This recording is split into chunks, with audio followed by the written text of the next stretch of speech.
Vous le savez, j'ai amorcé cet automne une série de prédications sur la miséricorde de Dieu, une série que j'ai mis de côté pendant un certain temps, durant la période de l'Avent, pour laisser place à une autre série que nous avons fait, intitulée Noël entre mythe et vérité. Ce matin, j'aimerais revenir à cette série sur la miséricorde parce que, comme je l'ai mentionné, j'aimerais que nous puissions célébrer Noël sous le signe de la miséricorde de Dieu. Parce que la venue de Jésus, c'est une grande démonstration de grâce et de miséricorde de la part de Dieu. Le récit de la Nativité, c'est un récit qui est rempli de miséricorde. Il est imbibé de miséricorde. Tout se passe sous le signe de la miséricorde. D'ailleurs, le mot miséricorde revient à plusieurs reprises dans le récit de la naissance de Jésus pour décrire ce qui se passe, pour expliquer les événements surprenants qui entourent la naissance de Jésus. En ouverture, je vous ai lu le cantique de Marie. Maintenant, j'aimerais vous lire le cantique de Zacharie. Et notez bien les notes sur la miséricorde de Dieu. Alors, Zacharie, chapitre 1, dans l'Évangile de Luc, à partir du verset 67. Zacharie, son père, le père de Jean-Baptiste, fut rempli du Saint-Esprit, et il prophétisa en ces mots. « Béni soit le Seigneur, le Dieu d'Israël, de ce qu'il a visité et racheté son peuple. Il nous a suscité un puissant sauveur dans la maison de David, son serviteur. Comme il l'avait annoncé par la bouche de ses saints prophètes des temps anciens, un sauveur qui nous délivre de nos ennemis et de la main de tous ceux qui nous haïssent. C'est ainsi qu'il manifeste sa miséricorde envers nos pères et se souvient de sa sainte alliance, selon le serment par lequel il avait juré à Abraham, notre père, de nous permettre, après que nous serions délivrés de la main de nos ennemis, de le servir sans crainte, en marchant devant lui dans la sainteté et dans la justice tous les jours de notre vie. Et toi, petit enfant, tu seras appelé prophète du Très-Haut, car tu marcheras devant la face du Seigneur pour préparer ses voies, afin de donner à son peuple la connaissance du salut par le pardon de ses péchés.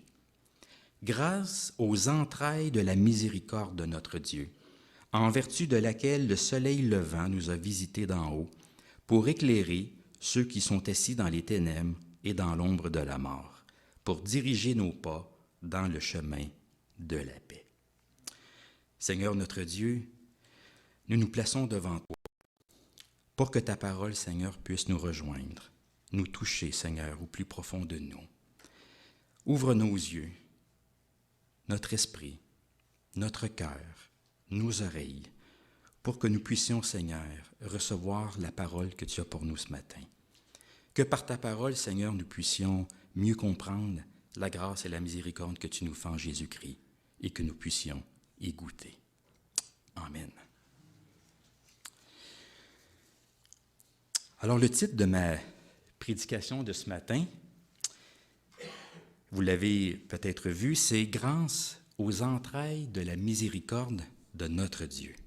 Grâce aux entrailles de la miséricorde de notre Dieu. Et c'est une parole que nous retrouvons justement dans la bouche de Zacharie, dans le cantique que nous venons de lire. Et c'est vraiment une parole qui est riche de sens, qui nous en dit beaucoup sur la personne de Dieu, sur le cœur de Dieu. Je l'ai mentionné, le récit de la Nativité, c'est un récit qui est rempli de miséricorde. Tout se passe vraiment sous le signe de la miséricorde. Et c'est un mot qui revient à plusieurs reprises. C'est un mot que l'on retrouve dans la bouche de Marie à 2 reprises. Un mot que l'on retrouve aussi dans la bouche de Luc, le narrateur de l'Évangile, lorsqu'il commente la naissance de Jean-Baptiste. Et un mot que l'on retrouve à 2 reprises également dans la bouche de Zacharie, le père de Jean-Baptiste. Vous voyez les passages ici où justement le mot « miséricorde » apparaît. C'est un mot qui apparaît d'abord dans le cantique de Marie. Au verset 49 et au verset 54 et 55 de son cantique, Marie, elle s'écrie « Parce que le Tout-Puissant a fait pour moi de grandes choses. Son nom est saint et sa miséricorde s'étend d'âge en âge sur ceux qui le craignent.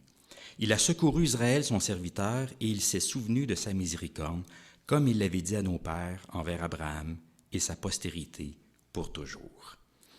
Alors, dans ce cantique, nous voyons que Marie célèbre la miséricorde de Dieu dont elle a bénéficié elle-même dans sa vie.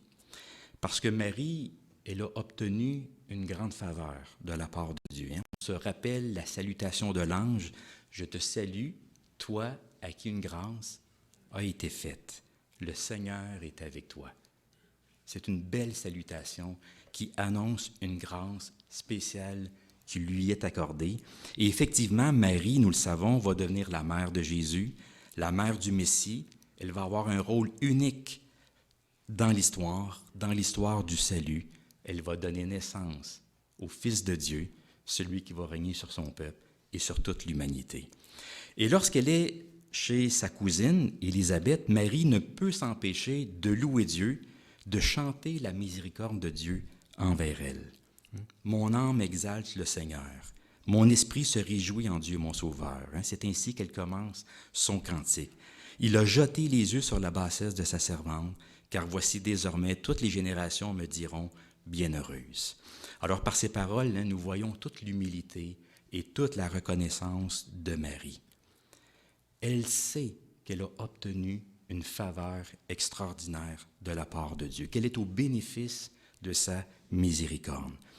Voilà pourquoi Marie s'écrie « Sa miséricorde s'étend d'âge en âge ». Et lorsque Marie prononce ces paroles-là, ce n'est pas simplement que pour reprendre une vérité que l'on retrouve dans l'Ancien Testament, où il est dit à maintes reprises que la miséricorde de Dieu est éternelle, mais c'est aussi pour elle une façon de s'inscrire dans une histoire.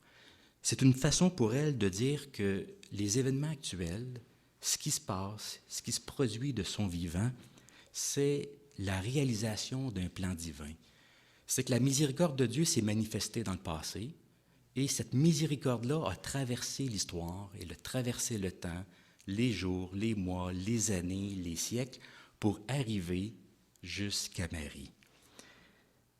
La miséricorde de Dieu s'est manifestée dans le temps, dans l'histoire, dans le passé et durant la vie de Marie. Et c'est la raison pour laquelle, un peu plus loin, Marie va dire que Dieu a secouru Israël, son serviteur, et qu'il s'est souvenu de sa miséricorde.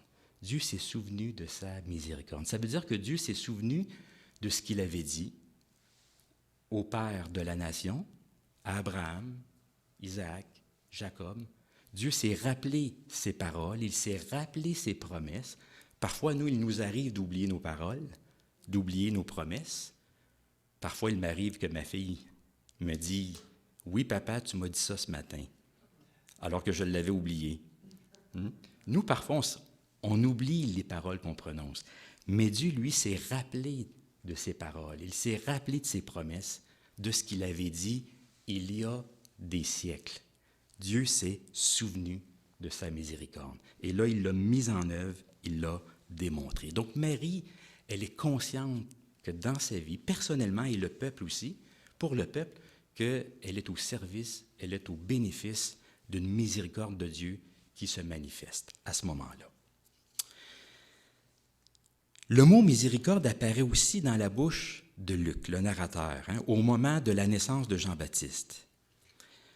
Au verset 67, vous allez voir la formulation, je la trouve magnifique. Le temps où Élisabeth devait accoucher arriva, elle enfanta un fils. Ses voisins et ses parents apprirent que le Seigneur avait fait éclater sa miséricorde envers elle, et ils se réjouirent avec elle. J'aime beaucoup cette expression-là ici. Dieu a fait éclater sa miséricorde. Ça veut dire que Dieu l'a montré publiquement. Il a mis en évidence sa miséricorde. Je trouve que, je ne sais pas quelle est la version que vous avez, mais je trouve que les versions plus récentes enlèvent un peu la beauté et la force de ce passage-là. Dans la nouvelle version second, 21, on traduit ce verset-là comme suit. « Le Seigneur a fait preuve d'une grande bonté envers elle. Dans la français courant, il est dit « Le Seigneur a fait preuve d'une grande bonté envers elle aussi ». Et dans la version sommaire, il est dit « Ils apprirent combien le Seigneur avait été bon pour elle ». Alors, est-ce que ce sont de bonnes traductions? Oui, absolument, mais je préfère la traduction que j'ai ici dans ma version, qui est la seconde 79. Il est dit que Dieu a fait éclater envers Élisabeth sa miséricorde. J'aime cette expression-là parce qu'on y retrouve cette idée de faire retentir avec force, de faire entendre clairement, de montrer visiblement. D'ailleurs, il faut savoir que dans le texte originel, en grec, le mot évoque la grandeur, quelque chose de grand, de retentissant. C'est le mot mégaluno. Peut-être que ça résonne d'une certaine façon, mégaluno. Ça provient du grec mégas, qui veut dire grand. Et nous, lorsque nous voulons dire que quelque chose est grand, est énorme, qu'est-ce qu'on dit? Que c'est méga, n'est-ce pas? Hein? On va dire un méga navire, un méga complexe, un mégapixel, un mégaphone, une méga basse, un méga parcours. On a reçu justement à Oka ces jours-ci une publicité. Il va y avoir des festivités à Oka qu'on appelle les activités polaires ou quelque chose comme ça. Et il est dit qu'il va y avoir un méga parcours. Alors, si ça vous intéresse, c'est le 4 février. Un méga parcours. Alors ici, on pourrait dire qu'on est face à ce qu'on pourrait appeler une méga miséricorde. La grâce de Dieu s'est manifestée grandement. Et d'ailleurs, dans une autre version, qui est la version Darby, qui est une version qui est reconnue pour être un petit peu plus littérale, très littérale en fait, voici comment ce verset a été traduit. « Et ses voisins, ses parents apprirent que le Seigneur avait magnifié sa miséricorde envers elle. » Vous voyez, il avait magnifié sa miséricorde, donc il avait fait retentir sa miséricorde, il l'a fait éclater. Alors on parle d'une très, très grande miséricorde, une énorme miséricorde, une méga miséricorde. Et on sait qu'Élisabeth et Zacharie ont eu beaucoup de difficultés à avoir un enfant. Luc nous les présente comme étant un couple qui était juste, qui observait les commandements, les ordonnances de Dieu, mais ils avaient de la difficulté à avoir un enfant. Et à cette époque-là, c'était quelque chose de mal vu. Il y avait un déshonneur social qui était rattaché à cette condition-là. Alors, on peut imaginer la joie de Zacharie, d'Élisabeth, lorsque Dieu leur a fait cette grâce d'avoir un enfant qui est devenu Jean-Baptiste. Ils ont été au bénéfice de la miséricorde de Dieu. Et finalement, il est question de miséricorde à 2 reprises dans le cantique de Zacharie. Zacharie va bénir le Seigneur, lui aussi, le Seigneur Dieu, le Dieu d'Israël, parce que Dieu a visité son peuple, il l'a racheté, il a suscité un puissant sauveur, comme il l'avait annoncé par les prophètes d'autrefois. Et il va écrire au verset 72, « C'est ainsi qu'il manifeste sa miséricorde envers nos pères et se souvient de sa sainte alliance. » Alors ici, on retrouve la même idée que celle du cantique de Marie. Dieu s'est souvenu de son alliance, de ses promesses, de ce qu'il avait dit au Père de la nation, à Abraham. Alors, on remonte à loin, ici, on remonte même à très loin. Dieu n'avait rien oublié de ce qu'il avait dit. Il s'est souvenu de ses paroles. Donc, l'envoi de Jésus, du Messie, de cet astre levant qui nous visite d'en haut, c'est un signe de la miséricorde divine. C'est ainsi qu'il manifeste sa miséricorde envers nos pères. Et ce qu'il y a de beau aussi, c'est que Zacharie va nous dire que cette miséricorde de Dieu, elle provient d'où? Elle provient des profondeurs de Dieu. Elle prend sa source très profondément en Dieu, dans ses entrailles. Dans ses entrailles. Une autre belle expression que l'on retrouve au verset 78, « Grâce aux entrailles de la miséricorde de notre Dieu, en vertu de laquelle le soleil levant nous a visités d'en haut. » Les entrailles de miséricorde. Je sais que les entrailles, ce n'est pas un mot qu'on utilise souvent. dans nos conversations. On a tendance à parler plutôt du cœur lorsqu'on veut exprimer quelque chose de profond, lorsqu'on veut exprimer l'intériorité. Mais dans la Bible, c'est une belle expression, c'est un beau symbole qui nous communique quelque chose d'important. Les entrailles, ça évoque les sentiments, les émotions, l'affection, la tendresse, la profondeur d'un ressenti, la force d'une réaction. C'est vraiment quelque chose de beau et d'important. C'est quelque chose qui exprime un lien viscéral, quelque chose qui vient des profondeurs de notre être. Parfois, on va parler des tripes. C'est quand on veut dire que quelque chose est très, très fort en nous, très profond, on va dire que ça vient de nos tripes ou que quelque chose nous atteint jusque dans nos tripes. C'est quelque chose de très, très fort, de très profond.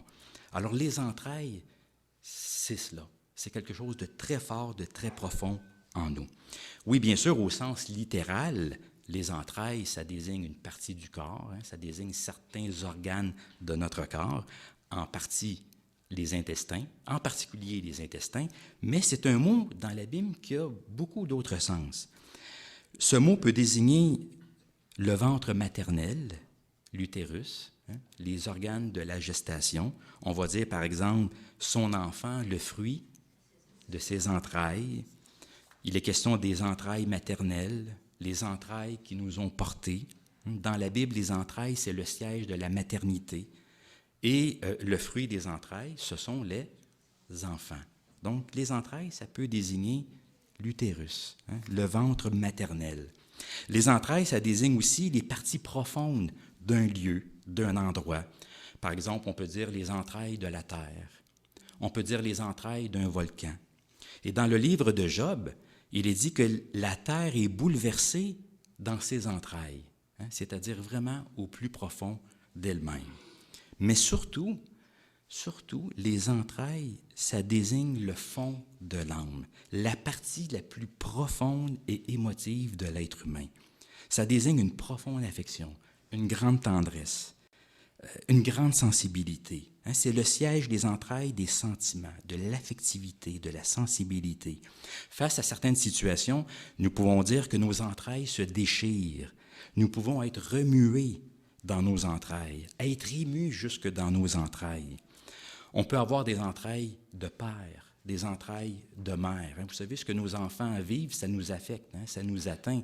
Mais si c'est le cas, c'est parce que nous avons des entrailles de père, nous avons des entrailles de mère.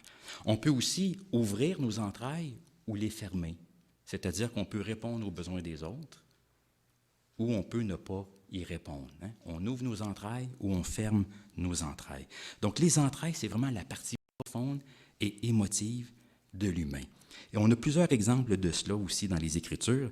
Par exemple, dans le psaume 73, au verset 21, Asaph écrit « Lorsque mon cœur s'aigrissait et que je me sentais percé dans mes entrailles. » C'est que Asaph observe ce qu'il y a dans le monde, il voit les anomalies, il voit les injustices, et ça l'indigne, ça le bouleverse. Il se sent percé dans ses entrailles.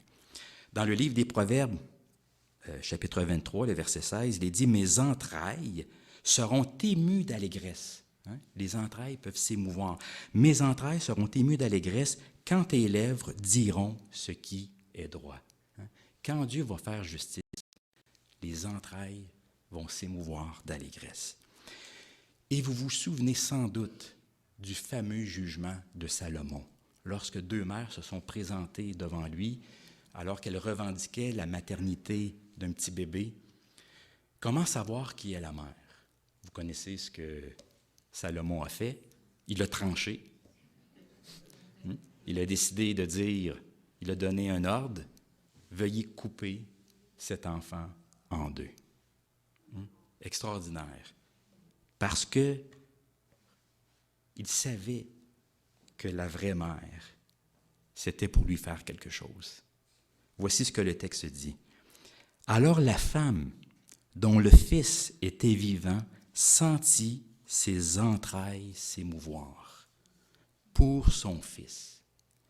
Et elle dit au roi, « Oh mon Seigneur, donnez-lui l'enfant qui vit à l'autre femme, et ne le faites point mourir. » Mais l'autre dit, il ne sera ni à moi, ni à toi, coupez-le.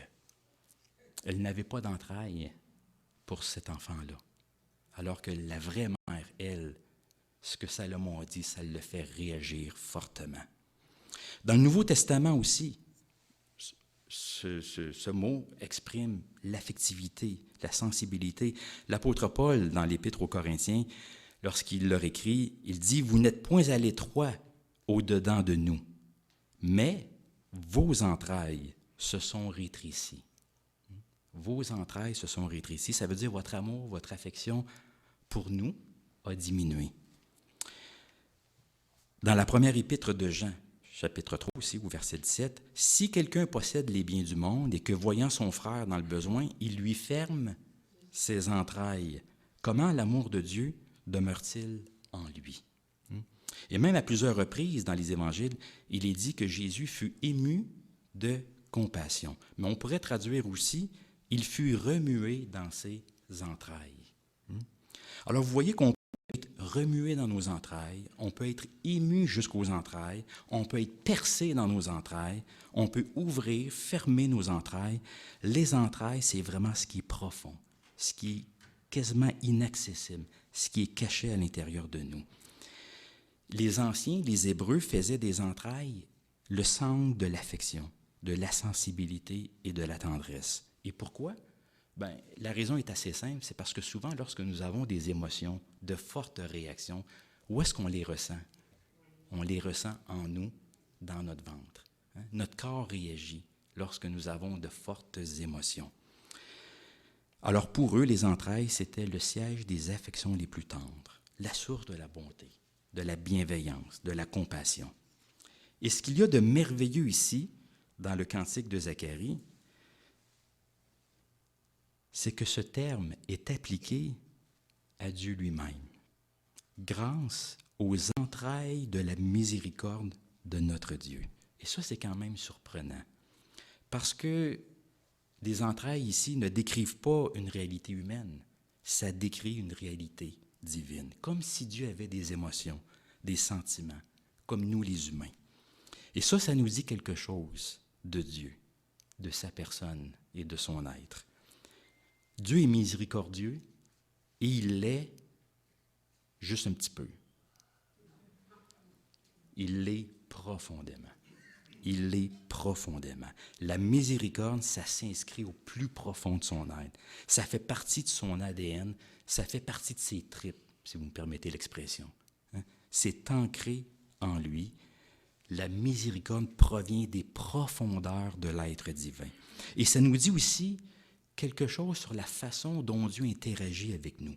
Quand Dieu interagit avec nous, c'est sous le mode de la bienveillance.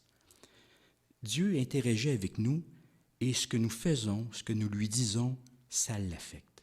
Dieu chérit la relation qu'il a avec nous et il l'éprouve de quoi? Si on conserve ce langage-là, il l'éprouve de quoi face à ce qu'il entend ou à ce qu'il voit chez nous. Il y a des entrailles de mère, il y a des entrailles de père, mais il y a aussi des entrailles divines. Et d'ailleurs, Dieu, dans la Bible, c'est comme un père, c'est comme une mère qui se soucie de ses enfants. Souvent, Dieu est présenté comme un père, la plupart du temps, mais les textes bibliques lui attribuent aussi des traits maternels. Par exemple, dans le livre d'Ésaïe, il est dit « Une femme oublie-t-elle l'enfant qu'elle allait? N'a-t-elle pas pitié du fruit de ses entrailles? Mais quand elle l'oublierait, moi, je ne t'oublierai point. » Lorsque les Écritures parlent de Dieu, elles utilisent souvent des mots qui ont une connotation affective, sentimentale, émotionnelle, la tristesse de Dieu, l'amour de Dieu, la compassion de Dieu, la miséricorde de Dieu. Ce sont tous des termes qui ont, à plusieurs égards, une résonance affective, émotionnelle. Alors, cette expression-là, les entrailles de la miséricorde, ça nous en dit beaucoup sur Dieu. Dieu est profondément miséricordieux et lorsqu'il interagit avec nous, c'est sous le mode de la bonté et de la bienveillance. J'ai trouvé une belle et simple définition de la miséricorde En fait, des entrailles dans un dictionnaire grec des mots bibliques, on dit simplement que les entrailles, c'est un cœur dans lequel la miséricorde réside. C'est beau, hein? Les entrailles, je répète, c'est un cœur dans lequel la miséricorde réside. Alors, comme vous voyez, la Nativité, c'est un récit qui est rempli de miséricorde. Tout se passe sous le signe de la miséricorde. Où est-ce que tout cela nous conduit? Bien, je dirais à 4 autres choses.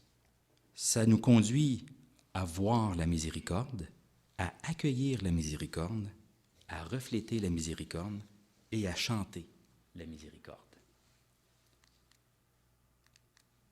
Est-ce que, Daniel, tu peux avancer les fiches? J'ai l'impression que ça ne fonctionne pas. Tu peux continuer aussi. Voilà. Alors d'abord, voir la miséricorde. Est-ce que tu peux l'avancer?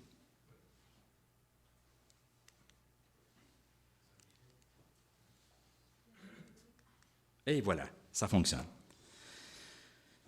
Donc, voir la miséricorde, c'est-à-dire que le récit de la Nativité nous invite à voir dans la venue de Jésus le signe par excellence de la profonde miséricorde de Dieu envers nous. C'est parce que Dieu est profondément miséricordieux qu'il a envoyé Jésus-Christ. Ou pour reprendre les termes de Zacharie, c'est grâce aux entrailles de la miséricorde de Dieu. La venue de Jésus, c'est la miséricorde de Dieu en action, la miséricorde qui se souvient, la miséricorde qui est fidèle aux promesses, la miséricorde qui vient sauver, qui vient délivrer, grâce aux entrailles de la miséricorde de notre Dieu. Ensuite, accueillir la miséricorde, c'est-à-dire que reconnaître que nous en avons besoin, nous aussi, de cette miséricorde. Nous aussi, nous avons besoin d'un sauveur et d'un puissant sauveur. Dans le récit de la Nativité, il y a plusieurs personnes qui sont au bénéfice de la miséricorde de Dieu. Marie, Élisabeth, Zacharie, le peuple aussi. Nous aussi, nous pouvons ajouter notre liste, notre nom à cette liste-là. Nous aussi, nous avons besoin de la miséricorde de Dieu. Dieu a manifesté sa miséricorde, mais c'est aussi quelque chose à accueillir, à recevoir dans notre vie. Troisièmement, refléter la miséricorde aussi. C'est intéressant de voir que l'apôtre Paul utilise la même expression dans l'Épître aux Colossiens. Il va dire « Ainsi donc, comme des élus de Dieu, saints et bien-aimés, revêtez-vous d'entrailles de miséricorde, de bonté, d'humilité, de douceur et de patience. » Revêtez-vous d'entrailles de miséricorde. Il reprend la même expression que nous retrouvons ici dans le cantique de Zacharie.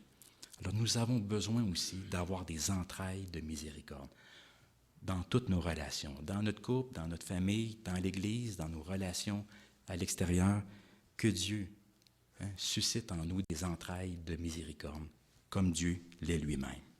Et finalement, chanter la miséricorde aussi, c'est-à-dire la célébrer dans notre vie.